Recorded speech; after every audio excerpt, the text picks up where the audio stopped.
ചൂട് പത്തിരി, നല്ല അടിപൊളി ഫിഷ് മസാലയും രണ്ടും കൂടി ഒന്ന് പിടിപിടിച്ചാലുണ്ടല്ലോ എൻ്റെ സാറേ, പിന്നെ ചുറ്റുള്ളതൊന്നും കാണില്ല. അപ്പോൾ എങ്ങനെ തുടങ്ങാം അല്ലേ? അപ്പോൾ നല്ലോണം ക്ലീൻ ചെയ്ത് കുട്ടപ്പനാക്കി നമ്മൾ ഹമൂർ ഫിഷിനെ ഞാൻ സൈഡിലോട്ട് മാറ്റി വെച്ചിട്ടുണ്ട്. ഫിഷ് നമുക്ക് ആദ്യം ഒന്ന് പൊരിച്ചെടുക്കണം കേട്ടോ. അപ്പോൾ അതിന് പൊരിക്കാൻ വേണ്ടിയിട്ടുള്ള മസാല റെഡിയാക്കാം. Chilli powder, coriander powder, garam masala, pepper powder, cumin powder, salt, പിന്നെ ഹാഫ് ലെമണും കുറച്ച് വെള്ളം കൂടി ഒഴിച്ചിട്ട് നല്ലോണം ഒന്ന് പേസ്റ്റാക്കി എടുക്കുന്നുണ്ട് കേട്ടോ. ഈ ഒരു രീതിയിൽ നമുക്ക് പേസ്റ്റാക്കി എടുത്തിട്ട് ഫിഷിൽ നല്ലോണം ഒന്ന് തേച്ച് പിടിപ്പിച്ച് കൊടുക്കാം കേട്ടോ. രണ്ട് സൈഡും നല്ലോണം ഒന്ന് മസാല പുരട്ടിയതിന് ശേഷം ഒരു 15 മിനിറ്റ് സൈഡിലോട്ട് മാറ്റി വെക്കാം കേട്ടോ. ബാക്കി മസാല ഇവിടെ മാറ്റി വെക്കാം, അത് ആവശ്യം വരും. ഇനി ഒരു പാൻ അടുപ്പത്ത് വെച്ച് ചൂടാകുമ്പം അതിലേക്ക് വെളിച്ചെണ്ണ ചേർക്കുക കേട്ടോ. വെളിച്ചെണ്ണ മാത്രമേ ചേർക്കാൻ പാടുള്ളൂ കേട്ടോ. എന്നിട്ട് അതിൽ വേണം ഒന്ന് ഫ്രൈ ചെയ്തെടുക്കാൻ.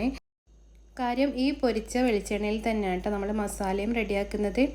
ഇനി ഫിഷ് നല്ലോണം വേവാൻ വേണ്ടിയിട്ട് ഒന്ന് അടച്ച് വെച്ചിട്ട് വേണം ഫ്രൈ ചെയ്തെടുക്കാൻ കേട്ടോ.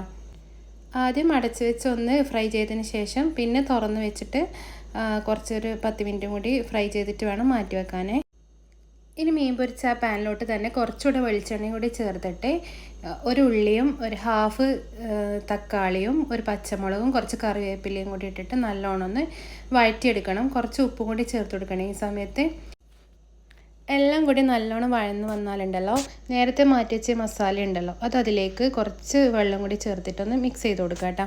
ഈ മസാല മാത്രമേ ഞാൻ ചേർക്കുന്നുള്ളൂ, പിന്നെ വേറെ എക്സ്ട്രാ മസാലയൊന്നും ഞാൻ ചേർക്കുന്നില്ല കേട്ടോ. ഇനി കുറച്ച് തേങ്ങാപ്പാലിൻ്റെ ആവശ്യമുണ്ട്. അപ്പോൾ നേരത്തെ അരച്ച മിക്സിയുടെ ജാറിലോട്ട് തന്നെ കുറച്ച് തേങ്ങ ഇട്ടിട്ട് ഞാനൊന്ന് പാലെടുക്കുന്നുണ്ട്. കുറച്ച് കട്ടിയുള്ള പാലെടുക്കുന്നുണ്ട് കേട്ടോ. ഒരുപാട് പാത്രം കഴുകാനാക്കണ്ടല്ലോ എന്ന് വിചാരിച്ചിട്ടാണ് ഞാൻ ആ ജാറിൽ തന്നെ തേങ്ങ ഇട്ടിട്ട് പാലെടുത്തത്. അതാണ് തേങ്ങാപ്പാലിൻ്റെ കളർ ഈ ഒരു രൂപത്തിൽ വന്നത്. പിന്നെ തേങ്ങാപ്പാലും കൂടി അതിലേക്ക് ഒഴിച്ചിട്ട് മിക്സ് ആയതിന് ശേഷം നമ്മൾ നേരത്തെ ഫ്രൈ ചെയ്ത് വെച്ച മീൻ അതിലിട്ടിട്ട് നല്ലോണം ഒന്ന് വറ്റിച്ചെടുക്കാം കേട്ടോ. ഇനി ഇതിൻ്റെ മുകളിലോട്ട് കുറച്ച് പച്ച വെളിച്ചെണ്ണയും തൂവി കുറച്ച് കറിവേപ്പില ഇട്ടിട്ട് ആ ഫ്ലെയിം അങ്ങ് ഓഫ് ചെയ്യുക. ഇത്രയേ ഉള്ളൂ പരിപാടി. ചൂട് പൊറോട്ടേൻ്റെ കൂടെയും പത്തിരിൻ്റെ കൂടെയും ദോശേൻ്റെ കൂടെയും ഗീ റൈസിൻ്റെ കൂടെയും എല്ലാത്തിൻ്റെയും കൂടെയും ഒരു അട്ടാറ് കോമ്പിനേഷനാണ് കേട്ടോ ഈ ഫിഷ് മസാല.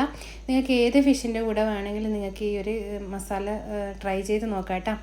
അപ്പോൾ ഇൻഷാ അല്ലാഹ് ഫീഡ്ബാക്ക് കമൻ്റായിട്ട് അറിയിക്കുക. Bye bye.